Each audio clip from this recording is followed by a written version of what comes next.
प्रिय भक्तांनो, आज आपण एक अशी कथा ऐकणार आहोत जी ऐकल्याने तुमच्या आयुष्यात सुख, संपत्ती आणि धनाचा वर्षाव होईल. तर चला कथा सुरू करूया. एकदा कैलाश पर्वतावर माता पार्वती आणि भगवान शिव विराजमान होते. तेव्हा भगवान शिव माता पार्वतीला म्हणाले, पृथ्वीवर कोणताही मानव आयुष्यात कधीही हार मानणार नाही. जर तुम्ही ही कथा ऐकत असाल तर ती पूर्ण ऐका. या पवित्र कथेचा अर्धा भाग सोडून जाऊ नका, कारण ही कथा पूर्ण ऐकल्याने मनोवांछित फळाची प्राप्ती होते. म्हणून ही कथा पूर्ण ऐका.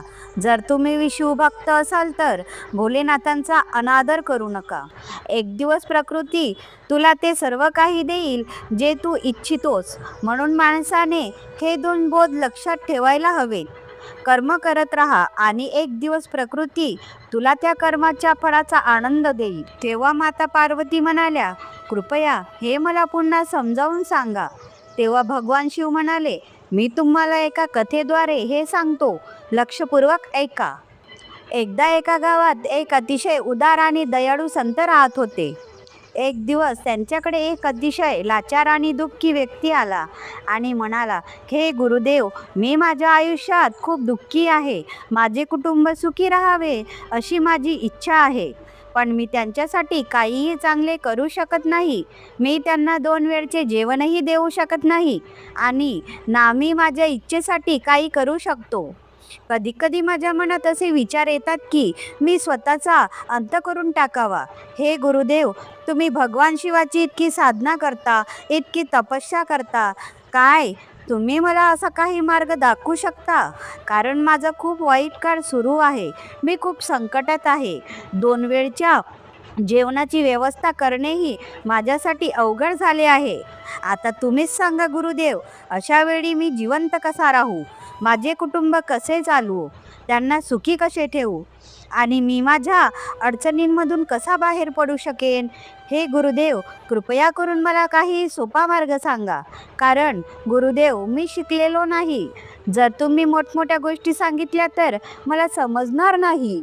हे ऐकून तो संत हसत हसत म्हणाला, काय तू माझे एक काम करू शकतोस? हे ऐकून त्या व्यक्तीने म्हटले, नक्कीच गुरुदेव, तुम्ही मला सांगा काय काम करायचे आहे.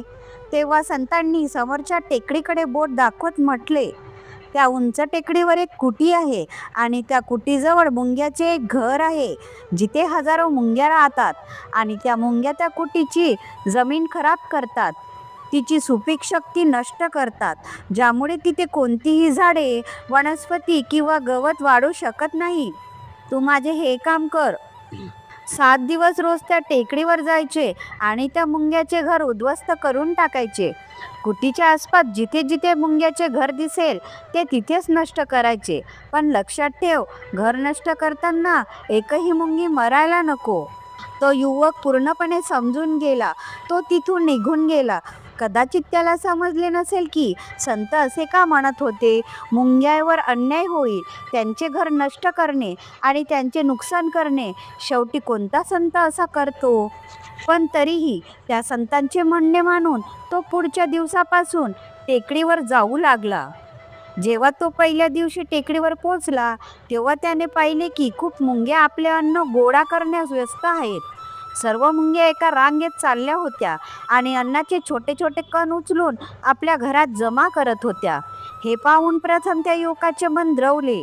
त्यांनी विचार केला, इतकी मेहनत करून त्या आपले घर भरत आहे आणि मी त्यांचे घर उद्ध्वस्त करेल तर त्यांना किती वाईट वाटेल. पण नंतर त्याला संताचा शब्द आठवला आणि त्याने त्यांचे घर नष्ट करायला सुरुवात केली. मुंग्यामध्ये हाहाकार माजला. मुंग्या इकडे तिकडे पडू लागल्या. आतापर्यंत ज्या मुंग्या रांगेत चालल्या होत्या त्या आता विखरूला गेल्या आणि आपला जीव वाचवण्यासाठी पडत होत्या. थोड्याच वेळात घर कोसळले आणि सर्व मुंग्या लपण्यासाठी पडून गेल्या. हे केल्यानंतर तो युवक दुःखी मनाने परत आपल्या घरी गेला. त्याचे मन खूप अस्वस्थ आणि दुःखी होते. मग रात्री तो पलंगावर पडून विचार करू लागला, आता तर त्या मुंग्याचे घर उद्ध्वस्त झाले आहे. आता तिथे परत जाऊन काय फरक पडेल?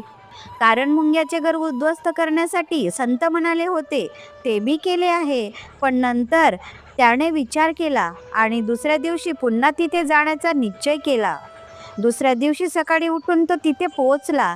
त्याने त्याच जागी पाहिले की मुंग्यांनी पुन्हा आपले घर तिथेच बनवले होते आणि आता त्या पुन्हा आपल्या घरासाठी साहित्य गोळा करण्यात व्यस्त होत्या. त्या माणसाला पाहून वाटले, ह्या मुंग्या किती मूर्ख आहेत. त्यांना माहीत आहे की कालच या जागी त्यांचे घर उद्ध्वस्त केले गेले आणि पुन्हा त्याच जागी त्यांनी नवीन घर बनवले. हा विचार करून तो माणूस हसला. पण पुन्हा संताचा शब्द आठवून त्याने मुंग्याचे घर पुन्हा उद्ध्वस्त करायला सुरुवात केली. पुन्हा त्या मुंग्यामध्ये खळबळ उडाली आणि थोड्या वेळात त्या आपला जीव वाचवण्यासाठी पडू लागल्या. काही वेळातच त्यांचे घर पुन्हा नष्ट झाले. आता तो युवक थोडा समाधानी वाटत होता. यावेळी मी ते घर पूर्णपणे उद्ध्वस्त केले आहे. आता तरी ते मुंग्या आपले घर बनवू शकणार नाही. म्हणून जाण्यापूर्वी त्याने त्या घरावर थंड पाणी ओतले, जेणेकरून मुंग्या तिथे आपले घर बनवू शकणार नाहीत. आणि अशा प्रकारे आपले कार्य पूर्ण करून तो युवक पुन्हा घरी परतला. त्या रात्री झोपताना तो पुन्हा त्याच विचारात पडला की काय संत असे करून योग्य करत आहेत? काय एखाद्याचे घर उद्ध्वस्त करणे एखाद्या संताला शोभते? काय झाले तर ते संत सिद्ध पुरुषच नसतील. काय झाले तर ते मला फसवत असतील. पण नंतर त्याने निश्चय केला की मी प्रथम माझे काम पूर्ण करतो, त्यानंतरच कळेल की संत माझ्याकडून असे का करून घेत आहेत. आणि हाच विचार करून तो रात्री झोपी गेला. दुसऱ्या दिवशी सकाळी उठून तो पुन्हा त्याच टेकडीकडे निघाला. टेकडीवर पुन्हा तोच त्याच जागी पोहोचला जिथे त्याने मुंग्याचे घर उद्ध्वस्त केले होते. आणि ते पाहून त्याला आनंद झाला की तिथे कोणतेही घर नव्हते. सर्व मुंग्या तिथून पडून गेल्या होत्या. आता त्याला वाटले की मला रोज येण्याची गरज नाही, कारण मुंग्यांनी आपले घर बदलले आहे आणि संतांनी मला 7 दिवस येण्यास सांगितले आहे. पण आज 3राच दिवस आहे. आत्ता उरलेले 4 दिवस परत येण्याची गरज नाही. या विचारात त्याने ठरवले की आता तो सरळ संताकडे जाईल आणि त्यांना सर्व बाब सांगेल. जेव्हा तो त्या टेकडीवरून संताकडे जाऊ लागला तेव्हा त्याची नजर दुसऱ्या एका घरावर पडली. ते मुंग्यांनीच बनवले होते आणि आता त्या मुंग्या त्या नवीन घरात वसल्या होत्या. हे नवीन घर त्यांच्या जुन्या घरापासून थोड्याच अंतरावर होते. जेव्हा त्यांची नजर त्या घरावर पडली तेव्हा त्याने विचार केला, कदाचित गुरुदेवांना माहीत होते की या मुंग्या आपले घर येऊन बदलून दुसऱ्या जागी बनवतील, म्हणूनच त्यांनी मला 7 दिवस येण्यास सांगितले. हा विचार करून तो त्यांचे नवीन घरही उद्ध्वस्त करण्यासाठी पोहोचला. जेव्हा तो तिथे पोहोचला तेव्हा त्याने पाहिले की मुंग्या तशाच आपल्या कामात व्यस्त होत्या. त्या आपल्यासाठी अन्न गोळा करत होत्या आणि आपल्या घरात जमा करत होत्या. आणि त्यांचे तुटलेले जुने घर तिथे अन्नाचे काही कण होते, तर मुंग्या तिथूनही अन्न गोळा करून परत आपल्या नवीन घरात आणत होत्या. आता येथे पुन्हा त्या युवकाचे मन थोडे द्रवले, कारण तो स्वतःही दुःखी होता. स्वतःही वेळेने मारला गेला होता. म्हणून त्याच्या मनात त्या मुंग्याबद्दल दया निर्माण झाली. त्यांना पाहून त्याला दया आली. तो इच्छित होता की त्याने मुंग्याची मदत करावी, पण तो उलट त्यांचे नुकसान करत होता. संताचा शब्द आठवून त्याने पुन्हा ते घर उद्ध्वस्त करण्याचा निश्चय केला आणि यावेळी अतिशय काळजीपूर्वक कोणत्याही मुंगीला इजा न करता त्याने ते घर नष्ट करायला सुरुवात केली. यावेळी त्याला थोडा जास्त वेळ लागला, कारण संतांनी पहिलीच अट ठेवली होती की कोणत्याही मुंगीला इजा होऊ नये. म्हणून त्याने अतिशय काळजीपूर्वक ते घर उद्ध्वस्त केले आणि ते घर नष्ट केल्यानंतर तो यावेळी पूर्वीपेक्षाही जास्त दुःखी होता, कारण त्याने त्याचे नवीन घरही नष्ट केले होते. तो त्या मुंग्यांना कुठेही वसू देत नव्हता आणि आता तो स्वतःला शैतान समजू लागला. पण तरीही त्या संताचे म्हणणे मानून तो दुःखी मनाने आपल्या घरी परत आला. रात्री झोपण्यापूर्वी त्याने पुन्हा विचार केला, मी किती मोठा शैतान आहे, मी किती मोठा दानव आहे. जुने घर सोडायचं, त्यांचे नवीन घरही मी नष्ट केले. मी त्या मुंग्यांना कुठेही बसूच देत नाही आहे. त्या मुंग्या माझ्याबद्दल काय विचार करत असतील, त्या किती दुःखी असतील. पण तरीही त्याने दुसऱ्या दिवशी जाण्याचा निश्चय केला. दुसऱ्या दिवशी सकाळी सकाळी तो पुन्हा तिथे पोहोचला. तो पाहून पुन्हा आश्चर्यचकित झाला. यावेळी मुंग्यांनी दुसऱ्या एका नवीन जागी आपले घर बनवले होते. त्या पूर्वीपेक्षाही जास्त ऊर्जेने काम करत होत्या आणि त्यांनी एका रात्रीतच पूर्वीपेक्षा मोठे घर बनवले होते आणि आता त्या पुन्हा आपले अन्न गोळा करण्यास व्यस्त होता. हे पाहून तो माणूस विचार करू लागला, ह्या मुंग्या कशा बनवल्या आहेत? मी यांना वारंवार येथून हाकलण्याचा प्रयत्न करतोय आणि येथेच आपले घर बनवताय. काय यांना माहीत नाही की मी यांना येथे कधी बसू देणार नाही? मोठे आश्चर्य आहे की ह्या मुंग्या दिसायला इतक्या छोट्या आहेत, पण तरी त्या माझ्यापुढे हार मानत नाहीयेत. आणि यावेळी त्याने रागात ते घर नष्ट करायला सुरुवात केली. पण यावेळी नष्ट करताना त्याच्या पायाखाली चिरडून काही मुंग्या मेल्या आणि चिरडल्यानंतर जेव्हा तो त्याच्या रागातून बाहेर आला तेव्हा त्याने पाहिले की रागात त्याने त्या मुंग्याचे किती नुकसान केले आहे. त्यांचे मन पश्चातापाने भरून गेले आणि तो रडत रडत आपल्या घराकडे निघून गेला. रात्री झोपताना त्याने विचार केला, मी त्या मुंग्यावर खूप अत्याचार करतोय, आता त्याच्यावर जास्त अत्याचार मला होणार नाही. आणि हाच विचार करून तो दुसऱ्या दिवशी त्या मुंग्यासाठी आपल्या घरातून थोडे पीठ घेऊन त्याच टेकडीवर पोहोचला. आज त्याच्या मनात त्या मुंग्याबद्दल श्रद्धा आणि दया निर्माण झाली होती. आज तो त्यांची मदत करू इच्छित होता आणि जेव्हा तो तिथे पोहोचला तेव्हा मुंग्या पुन्हा आपले नवीन घर बनवण्यास व्यस्त होत्या. त्याने अतिशय करुणेने त्या मुंग्यांना आणलेले पीठ खायला दिले आणि पुढच्या 3 दिवसापर्यंत तो असेच करत राहिला. आता तो रोज सकाळी जात असे आणि त्या मुंग्यांना आपल्या हातांनी पीठ घालत असे. 7 दिवसानंतर तो युवक त्या संताकडे पोहोचला आणि हात जोडून म्हणाला, हे गुरुदेव, मला माफ करा. मी त्या मुंग्याचे घर उद्ध्वस्त करण्याचा खूप प्रयत्न केला. मी त्यांचे घर उद्ध्वस्तही केले, एकदा नव्हे तर 4-4 वेळा. त्यानंतर मी धीर धरू शकलो नाही, त्यांचे घर नष्ट करू शकलो नाही. मला समजते की मी तुमचे काम पूर्ण केले नाही आणि याच्या बदल्यात तुम्ही मला तो मार्गही सांगणार नाही जो मला माझ्या वाईट काळातून बाहेर काढू शकेल. पण मला याचा काही खेद नाही. मला वाटते की मी जे केले ते योग्य आहेत, म्हणून मी परत जातोय. कृपया मला माझ्या घरी जाण्याची परवानगी द्या. हे ऐकून तो संत हसत हसत म्हणाला, ठीक आहे, जा, पण आधी थोडे जेवण तर कर. थांब थोडा वेळ, मग जा. आणि यानंतर संत त्या युवकासाठी पाणी घेऊन आले.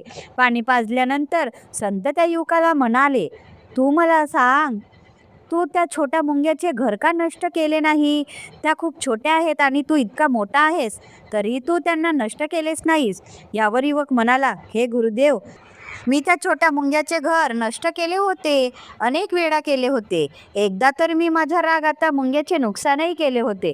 पण ज्या दिवशी मी त्यांचे नुकसान केले त्याच दिवशी मला वाटले की मी यांचे नुकसान का करतोय, यांना इतके दुःख का देतोय, आणि त्याच दिवसापासून मी त्यांचे नुकसान करण्याऐवजी त्यांची मदत करायला सुरुवात केली. हे ऐकून संत म्हणाले, हेच तर शिकण्याची गोष्ट आहे. एक छोटी मुंगी आपल्याला जीवनाचा संदेश देते. मी तुला त्या मुंग्याचे घर उद्ध्वस्त करण्यासाठी पाठवले नव्हते. मी तुला यासाठी पाठवले होते की तू तिथे काही शिकू शकशील. तू मला सांगू शकतोस की तिथे काय शिकलास? जेव्हा त्या युवकाने हे ऐकले त्याने संपूर्ण कथा सांगितली. संपूर्ण कथा ऐकल्यानंतर तो संत हसत हसत म्हणाला, बेटा, पहिली शिकवण जी त्या मुंग्याकडून मिळाली ती ही की तू त्यांचे घर किती वेळा नष्ट करण्याचा प्रयत्न केला, किती वेळा प्रयत्न केला, तरीही त्यांचे घर नष्ट झाले. तरी त्यांनी प्रत्येक वेळी नवीन घर बनवले. त्यांनी कधीही हार मानली नाही. जर त्यांनी हार मानली असती तर त्या मुंग्या आपले नवीन घर बनवू शकल्या नसत्या. आणि आपण माणसे तेव्हाच तुटून पडतो जेव्हा आपण हार मानतो आणि मग जीवनात प्रयत्नच करत नाही. काही लोक तर आपले आयुष्य संपल्यावर उतरून जातात, पण प्राण्यांमध्ये तू पाहिले असेल ते कधी आपले जीवन स्वतः संपवत नाही. तू कधी ऐकले नसेल की एखाद्या प्राण्याने आत्महत्या केली. मग तो प्राणी किती भुकेला असो, किती दुःखी असो, पण तो आपल्या जीवनासाठी नेहमी संघर्ष करतो.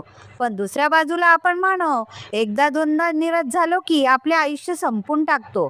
जीवन म्हणजे कर्मशील असणे, कर्म करणं म्हणजे जीवन, आणि मृत्यू हा अखेरचा विराम.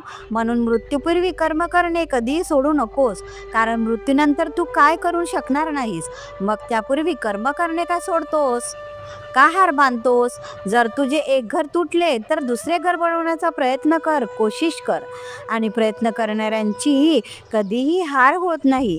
ही गोष्ट तू त्या छोट्या मुंग्यांना पाहून समजला असशील. दिसायला तुझ्यापेक्षा किती लहान आहेत त्या मुंग्या आणि तू इतका मोठा आहेस, पण त्यांचे मन तुझ्या मनापेक्षा इतके मोठे आहे की 12 घरे तुटूनही त्या मुंग्यांनी कधी हार मानली नाही. दुसरी शिकवण ही की जेव्हा आपल्यावर वाईट काळ येतो तेव्हा आपल्याला वाटते की हा काळ कधीच जाणार नाही, हा काळ माझे आयुष्य उद्ध्वस्त करेल, मला कधी जगू देणार नाही. आणि आपल्या या विचारांनी ज्यांना काही अस्तित्व नाही ते फक्त विचार करतात आणि तेच विचार आपले मन दुःखी करतात. म्हणूनच आपण प्रयत्न करणे सोडून देतो. पण विचार कर, आपले नुकसान वारंवार होते, पण आपण हेही पाहिले पाहिजे की याचा अंत कधी होईल. आपण जर वारंवार नवीन प्रयत्नांना आदानप्रदान करत राहिलो तर प्रकृतीही आपली साथ देईल. एक दिवस ती आपल्यासाठी दयेने भरून जाईल आणि आपल्याला ते सर्व काही देण्यास तयार होईल ज्याचा आपण कधी विचारही केला नसेल. तू पाहिले की तू सुरुवातीला त्या मुंग्याचे नुकसान करण्यासाठी काय काय केलेस, पण नंतर तू त्यांना खाऊ घातली आणि त्यांची मदत केलीस. काय हे यासाठी झाले कारण तू पाहिले की त्या कधी हार मानत नाहीत. त्याचप्रमाणे जर तूही कधी हार मानणार नाहीस तर एक दिवस प्रकृतीही तुला ते सर्व काही देईल जे तू इच्छितोस. म्हणून भगवान शिव म्हणतात, कधीही हार मानू नकोस, फक्त कर्म करत राहा, करतच राहा. इतके सांगून भगवान शिव या कथेचा समारोप करतात. एकदा कमेंटमध्ये लिहा ओम नमः शिवाय.